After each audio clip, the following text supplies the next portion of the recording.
ओम नमो भगवते वासुदेवाय। मित्रों, आपके और आपके परिवार पर भगवान नारायण की कृपा सदैव बनी रहे। आज हम तुलसी माता की कथा का श्रवण करेंगे। पहली कथा अनुसार एक कन्या थी। जब वह थोड़ी बड़ी हुई और उसको समझ आने लगी, तब से ही वह तुलसी माता जी का पूजन करने लगी। उसके प्रतिदिन का नियम था कि तुलसी माता जी का पूजन करने के बाद ही खाना खाती थी। जब वह कन्या शादी के लायक हुई, तब उसके माता पिता ने उसकी शादी करवा दी।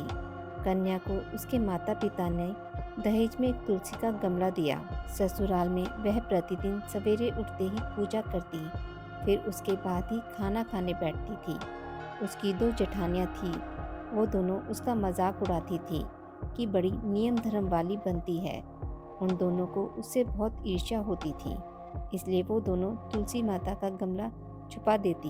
वह कन्या बड़ी मुश्किल से गमला ढूंढकर लाती, अच्छे से पूजा करती और फिर खाना खाती। वह गमला ढूंढ कर ले आती तो एक दिन उसकी जेठानियों ने क्या किया कि गमला ही दूर फेंक दिया। कन्या ने खूब ढूंढा, पर उसे गमला नहीं मिला। वह बहुत ही परेशान हो गई। उस दिन तो उसने खाना भी नहीं खाया।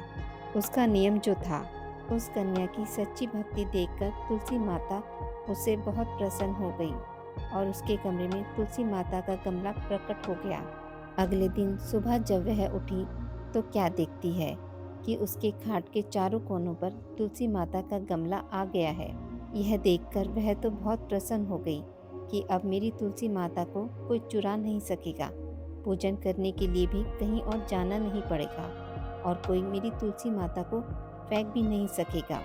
और वह तो जल्दी उठकर स्नान करती है और तुलसी माता का पूजन कर लेती है। जब वह खाना खाने बैठी, तो उसकी जेठानियाँ मजाक करने लगी कि लो, देवरानी का नियम धर्म तो पूरा हो गया। उससे पूछती हैं, तुलसी जी की पूजा कर ली क्या? देवरानी धीरे से बोलती है, हाँ कर ली। जेठानियाँ बोलती हैं, कहाँ से कर ली पूजा? गमला तो फेंक दिया था। देवरानी कहती है कि देख लो, मेरे कमरे में खाट पर तुलसी जी लग रही हैं। जेठानियाँ बहुत शर्मिंदा हुई और बोली कि देवरानी, तेरी भक्ति सच्ची है, हमने तुझे बहुत परेशान करा, हमें माफ़ कर दे। देवरानी उन्हें माफ़ कर देती है। दूसरी कथा अनुसार एक बुढ़िया थी। उसका तुलसी जी की पूजा करने का नित्य नियम था। बुढ़िया माई तुलसी जी को सींचती और कहती, हे तुलसी माता, सत की दाता, मैं तेरा बिड़ला सींचती हूँ। मुझे बहू दे, पीताम्बर की धोती दे, मीठा मीठा गाज दे, बैकुंठ में वास दे। चटक की चाल दे, पटक की मौत दे, चंदन का काठ दे, रानी सा साज दे, दाल भात का भोजन दे, क्यारस की मौत दे, कृष्ण जी का कांधा दे। तब तुलसी माता यह सुनकर सूखने लगी, तो भगवान ने पूछा कि हे तुलसी, तुम सूख क्यों रही हो? तुलसी माता ने कहा कि एक बुढ़िया रोज आती है और यही बात कह जाती है, मैं सब बात तो पूरी कर दूंगी, लेकिन कृष्ण का कांधा कहाँ से लाऊंगी? तो भगवान बोले, जब वो मरेगी, मैं अपने आप कांधा दे आऊँगा, तो बुढ़िया माई से कह देना। जब बुढ़िया माई मर गई, सब लोग आ गए। जब माई को ले जाने लगे, तो वह किसी से उठी नहीं। तब भगवान एक 12 बरस के बालक का रूप धारण करके आए। बालक ने कहा, मैं कान में एक बात कहूँगा तो बुढ़िया माई उठ जाएगी। बालक ने कान में कहा, बुढ़िया माई मन की निकाल ले, पीताम्बर की धोती ले, मीठा मीठा घास ले, बैकुंठ का वास ले, चटक की चाल ले, पटक की मौत ले, कृष्ण जी का कांधा ले। यह सुनकर बुढ़िया माई हल्की हो गई। भगवान ने कंधा दिया और बुढ़िया माई को मुक्ति मिल गई। हे तुलसी माता, जैसे बुढ़िया माई को मुक्ति दी, वैसे सबको देना। तीसरी कथा अनुसार एक ब्राह्मण था। वह प्रतिदिन मंदिर जाता था। वह प्रतिदिन तुलसी माता की पूजा करता था।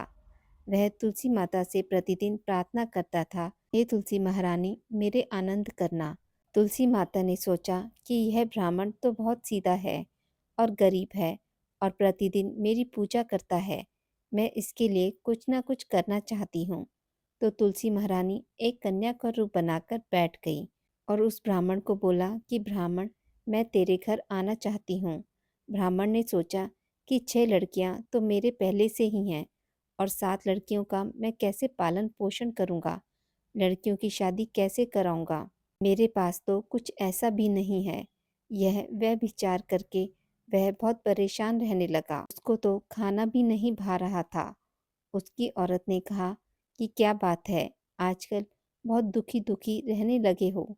तो इस पर ब्राह्मण बोला कि मैं मंदिर जाता हूँ। वहाँ पर एक छोटी सी सुंदर कन्या बैठी है और वह कहती है कि ब्राह्मण, मैं आपके घर आऊँ। उसकी पत्नी बोली कि अरे, परेशान होने की क्या बात है, आ रही है तो आने दो।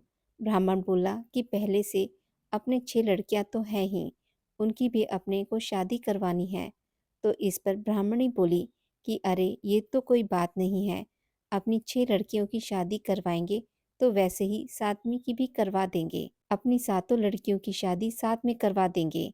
अगले दिन जब ब्राह्मण मंदिर गया तो उस छोटी कन्या ने पूछा, ब्राह्मण, मैं आपके घर आऊं? तो ब्राह्मण बोला कि हाँ, चल बेटा चल। उस छोटी कन्या को ब्राह्मण अपने घर पर लेकर आ गया। तुलसी माता के कन्या के रूप में ब्राह्मण के घर आने से ब्राह्मण के घर बहुत आनंद हो गया।